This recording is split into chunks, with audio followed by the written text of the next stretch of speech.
فَلَنُحْيِيَنَّهُ حَيَاةً طَيِّبَةً، قرآن کہہ رہے میں اس کو زندگی دوں گا مرغوب اور پاکیزہ.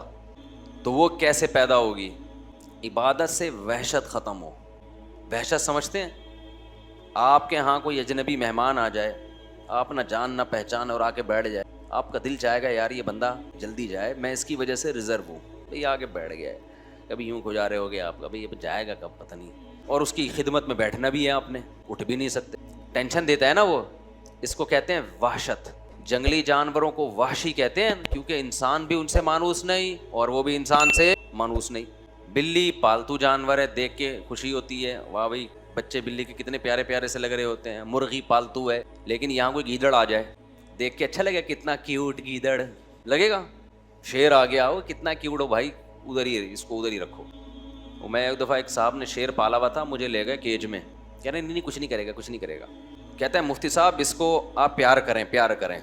میں نے کہا میں اس کو پیار کر لوں گا، لیکن رپلائی میں اس نے اگر پیار کیا تو میں افورڈ نہیں کر سکتا.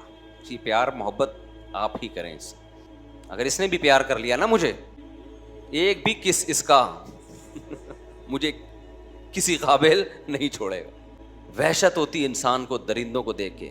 اس سے یاد آیا آج کل مگرمچھ پالنے کا رواج بڑھ رہا ہے، کچھوے پالنے کا رواج بڑھ رہا ہے، اژدہے پالنے کا. یہ غیر مسلموں کے طریقے ہیں. کوئی انسان کے بچے بنو یار، کوئی حلال جانور پالو.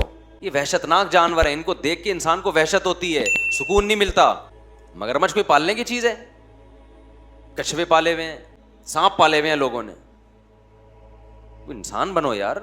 ہر وہ چیز جو انگریز تو ڈپریشن میں ہے نا، وہ کچھ وہ کرے گا کچھ نیا. وہ کہہ رہے یار مرغیاں تو پال کے دیکھ لی، اب کچھ آگے جاؤ. وہ اژدہے پالے گا، وہ بندر پالے گا. آپ بچے پالو.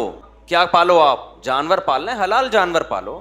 حدیث میں ترغیب ہے اس سے انسان کو فائدہ ہوتا ہے. ابھی دیکھو ہم نے پچھلے سال ایک آدھ مرغی خریدی تھی، آج کیج بھر گیا ہے ہمارا الحمدللہ، اور لائن پہ لگ گئی ہیں مرغیاں.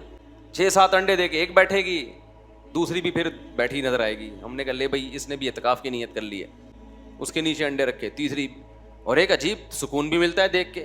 اب وہ ایک مرغی کے بچے تھوڑے بڑے ہوئے، وہ دوبارہ انڈوں پہ بیٹھ گئی. وہ بچے غصہ کر رہے ہیں ماں پہ، ابے تو کدھر بیٹھ گئی بھائی، ابھی ہمیں ہماری کیئر کرو.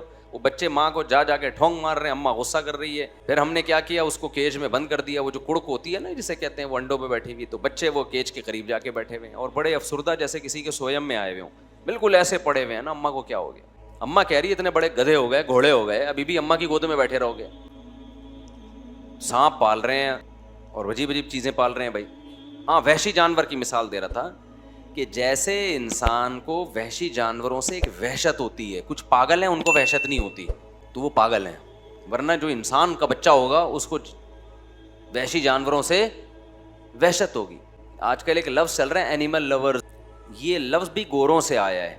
اسلام میں جانوروں پہ رحم کرنے کا حکم ہے. اتنا فری کرا لینا جانوروں کو کہ انسانوں پہ جانوروں کو ترجیح دینا شروع کر دیں، اس کی اسلام میں اجازت نہیں ہے. سب سے پہلے جو پالنے کی چیز ہے نا وہ اپنے بچے ہیں، وہی نہیں پیدا کر رہے تم.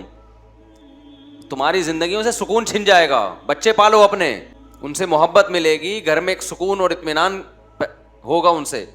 وہ تمہارا دست و بازو بنیں گے. ان میں کیسے کیسے لوگ پیدا ہوں گے. ہم تو آخرت کو مانتے ہیں، گورا آخرت کو نہیں مانتا. یہ آخرت کا ذخیرہ بنیں گے. زکریا علیہ السلام بڑھاپے میں اولاد دنیا کے لیے تھوڑی مانگ رہے تھے. کس کے لیے مانگ رہے تھے؟ آخرت میں مانگ رہے تھے. ورنہ بڑھاپے میں کیا انسان کہے گا میں چھوٹے بچے کو کیسے پالوں گا. تو وحشت ہوتی ہے نا انسان کو جنگلی جانوروں سے.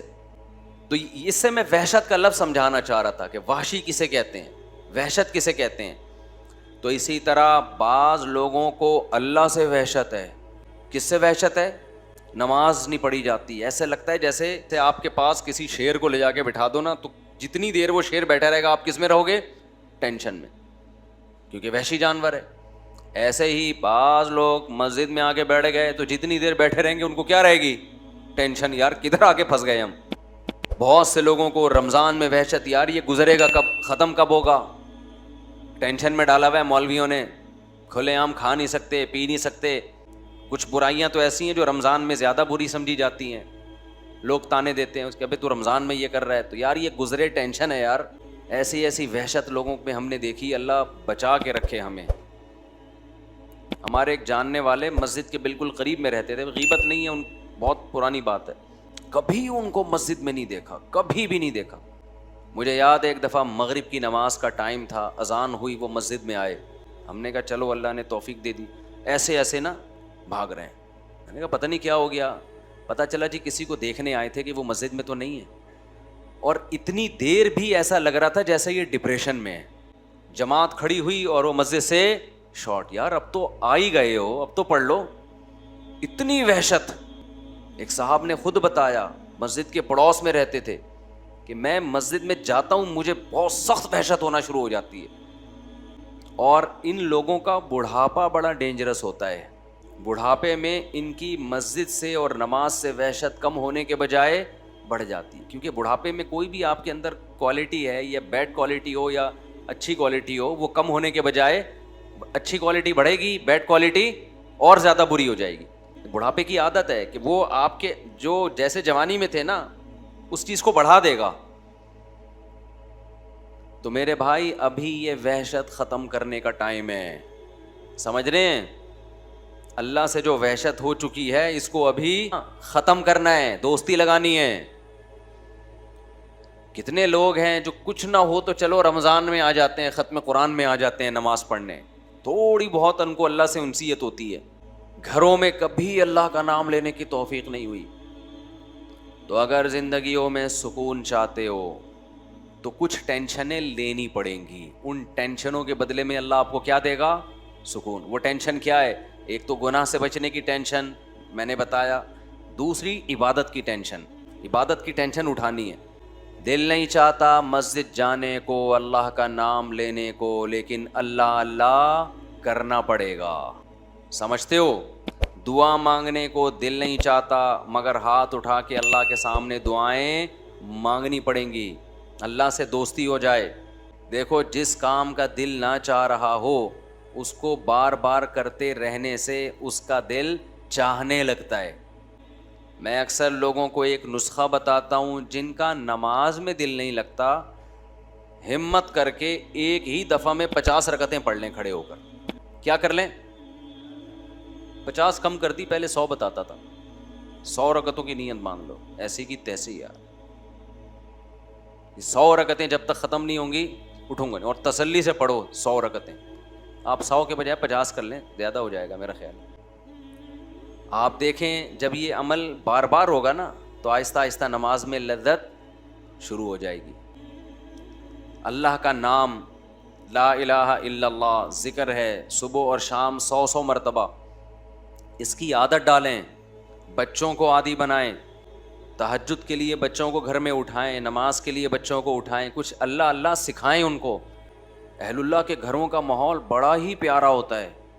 یہ جو قرآن میں آتا ہے ربنا ہب لنا من ازواجنا وذریاتنا قرۃ اعین وجعلنا للمتقین اماما، اے اللہ ہمیں ہماری بیویوں اور اولادوں کی طرف سے آنکھوں کی ٹھنڈک عطا فرما۔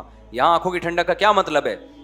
آنکھوں کی ٹھنڈک کا مطلب یہ ہے کہ ان کو عبادت میں مشغول کر دے۔ آپ جب گھر میں آؤ، ایک منظر ہے، بیگم فلم دیکھ رہی ہے، بچے کیا دیکھ رہے ہیں؟ PUBG کھیل رہے ہیں، اس سے آنکھیں ٹھنڈی نہیں ہوں گی، ابے کیا کر رہا ہے، ابے کبھی کتاب بھی لے کے بھی بیٹھ جایا کر، کہتے ہیں نا ماں باپ، ابے ہر وقت ڈرامے دیکھتا رہے گا۔ بیگم کو فیشن سے ہی فرصت نہیں مل رہی، شاپنگ سے ہی فرصت نہیں مل رہی۔ اور ایک ہے آپ جب گھر میں آؤ، بیگم صاحبہ نے اسکارف لیا ہوا ہو اور قرآن مجید ہاتھ میں ہو اور قرآن مجید کی تلاوت ہو رہی ہو، اور بچے بھی انسان کے بچے بنے ہوئے ہوں، بچیاں مصلے پہ کھڑی چھوٹی چھوٹی دعا مانگ رہی ہوتی ہیں، کتنی اچھی لگتی ہیں۔ اور آپ کے بیٹے بھی کیا کر رہے ہوں؟ نماز میں لگے ہوئے ہوں، یا کوئی تلاوت کر رہا ہو، کوئی دعا مانگ رہا ہو، تو بتاؤ آنکھیں ٹھنڈی ہوں گی کہ نہیں ہوں گی؟ یہ جب ہے جب آپ خود بھی یہ کرو گھر میں۔ تو جو کنوارے ہیں وہ ابھی سے نیت کریں، دیندار لڑکی سے نکاح کرنا ہے اور شادی کے بعد گھر کا ماحول یہ بنانا ہے۔ اور جن کے ماحول بگڑ چکے ہیں، اب ایک دم سے تھوڑی بن جائے گا، گھر جا رہے ہو ارتغل چل رہا ہے، ڈرامے چل رہے ہیں، فلمیں چل رہی ہیں، گھر جاتے ہی آپ نے کہا بیگم ہاتھ میں قرآن، اب مشکل ہے۔ وہ میں ایک لطیفہ سناتا ہوں نا، 2 بھائیوں کی شادی ہوئی ایک ہی دن میں، 6 مہینے گزر گئے، ایک کی بیوی بہت کنٹرول میں تھی، بڑی فرما بردار، دوسرے کی کنٹرول سے باہر۔ اس نے اس سے پوچھا ابے تو نے کیسے کنٹرول کیا ہوا ہے؟ اس نے کہا ہم تو شروع میں ہی آئے تو ایسے چنگیز خان بن کے آئے تھے، گلاس سامنے آیا اٹھا کے لات ماری توڑ دیا اس کو، ابھی کدھر سامنے رکھا ہوا ہے۔ اسٹائل ہی یہی تھا. بلی نے تھوڑا شور مچایا, گردن مار کے پھینک دی اس کو, تو اس کا روب بیٹھ گیا. اب کہہ رہا ہے اب یہ سب تکلفات کی ضرورت نہیں, اب روب بیٹھ گیا. اس نے کہا چلو یار ہم بھی کرتے ہیں یار. آیا گلاس پڑا ہوا تھا, لات ماری. بیگم نے کہا اب نہیں, پہلے کرنے کی چیزیں تھی یہ, ٹھیک ہے نا, ابھی جو تمہاری اوقات ہے 6 مہینے میں مجھے وہ سمجھ میں آ گئی. تو اب جا کے آپ بہت اچھی نصیحتیں شروع کر دو گے. بیگم آنکھوں کی ٹھنڈک اس میں ہے, تم قرآن لے کے بیٹھا کرو, اور بچے ہمارے دعائیں مانگا کریں, گھر میں یہ ٹی وی ڈرامے بند ہو جائیں. تو بیگم کہے گی لگ رہا ہے ابھی تازہ تازہ کوئی بیان سن کے آیا ہے, ہمیں پتہ ہے تو کتنے پانی میں. تو ایک دم سے نہیں ہو جاتا, لیکن یہ کرنا پڑے گا آپ کو, ورنہ نسلیں تباہ ہوں گی, بڑھاپا برباد ہوگا, آپ کا اپنا بڑھاپا برباد ہوگا. بچوں کو جس سمت میں لگایا ہوا ہے نا, اس سے بچے بڑھاپے میں بھی آپ کے نہیں ہیں. ان کو ابا ٹینشن, ابے ڈرامہ دیکھ رہا ابا کھانس رہے ہیں تو اس کو تو غصہ نہیں آئے گا یار یہ کیا مسئلہ ہے, انگریز نے اولڈ ہاؤس بنائے ہوئے ہیں یار, بہترین کام کیا ہوا ہے, ابا ہمیں جراثیم پھیلا رہے ہیں ہمارے گھر میں. تو یہ سوچ ہوگی اس کی, کیونکہ یہ فلمیں ڈرامے ڈپریشن بڑھاتے ہیں. ہمیں وہ کام کرنے جو برداشت بڑھائے ہمارے اندر, اس سے سکون ملے گا.